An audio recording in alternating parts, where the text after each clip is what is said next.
Hey guys, Kraz18 here, and today we're going to be doing episode 3 of our tips and tricks series. So this is going to be my team strategies and my settings. So these are my team strategies that I've been using for the last 3 years to be a top 5 versus player and a top 5 hut player. So yeah, let's get into it. So my forecheck, I go 1-2-2 aggressive, which is where one forward in the offensive zone puts a lot of pressure on the D, trying to make them pass into the other two forwards who are at the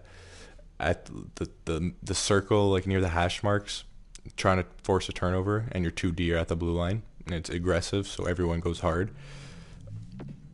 Neutral zone 1-2-2 blue. It's basically the same thing, just in the neutral zone and not as aggressive. So if their defense is coming up with the puck at their blue line, then one forward tries to like push them to one side. The two others take away the passing lane. The D are just there for support in the back.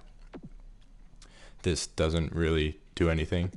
Offensive pressure standard. I like standard pressure because I don't like going full out attack, because then sometimes your D get caught and they get breakaways or 2-on-1s or odd man rushes in general. And if you go conservative, then I find it's very boring and you never get any turnovers, and you're just waiting for them to make a mistake rather than trying to force a mistake instead. Defensive pressure, puck side attack.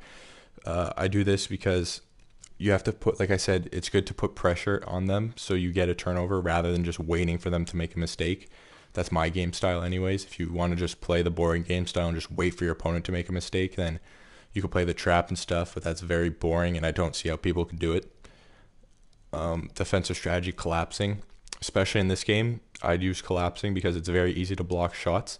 So everyone will just collapse in front of the net and the slot, so it's very easy for them to block shots. So if he's taking a shot from the point, it's hard for it to get through, or if he's coming in on a rush, your computer defense is more likely to block a shot rather than if you use staggered or tight point or whatever. Never use tight point anyway, especially in this game, because then it leaves their forwards wide open for like cross creases and stuff. Penalty kill, passive box, because a lot of people use overload power play, and this is one of the perfect counters to it. Passive box is where you make a box around the little slot in dangerous areas, and you just keep them to the outside. And power play, I use overload because it suits my gameplay perfectly. It's where the 2D on top could do one-timers. There's a guy on the hash marks who's like the setup man, a guy down low, and a guy in front of the net. So you have so many options, so many things you could do. That's perfect, and it's perfect the way I play. I used to run Umbrella last year for at the end of the half year. I really liked it, but this year, I don't know. I find I give it up too many breakaways when I'm using Umbrella, because of the passing is very weird this year. It's very, like, the auto pass is very sensitive. So if there's someone near the guy you're trying to pass to, it'll most likely go to the other guy, which usually causes turnovers, and then they could go the other way. And when you have Umbrella, you only have one guy up high. So usually it turns into 2-on-1 or even a breakaway because your guy's slow getting there or something.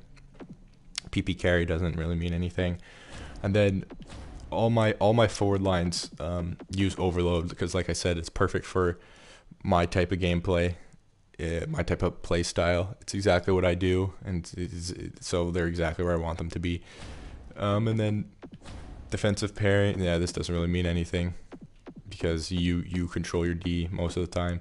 Because when they're gonna cycle, I mean, you have the puck, so you choose if you're gonna cycle and hold the line.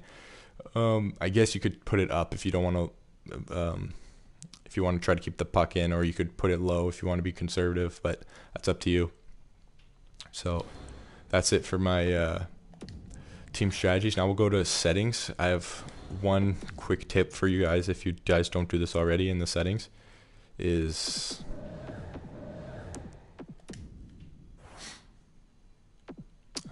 controls. You should always turn auto backskate off in any NHL game. Auto backskate is one of the worst things to have. Your defense usually get caught flat-footed if you have auto backskate on, or they just randomly start skating backwards and you can't do anything about it. So I turn this off 100% of the time, no matter what. It does not help. it's like it's a hindrance. It will only be have negative effect on your game. And the last thing I would suggest is I use overhead camera, but that's just preference as well. So you could use whatever camera you like, and also turn auto zoom off because I don't like the auto zoom. So yeah, this was Tips and Tricks episode 3. Hope you guys like it. Subscribe for more, and see you guys next time. Peace.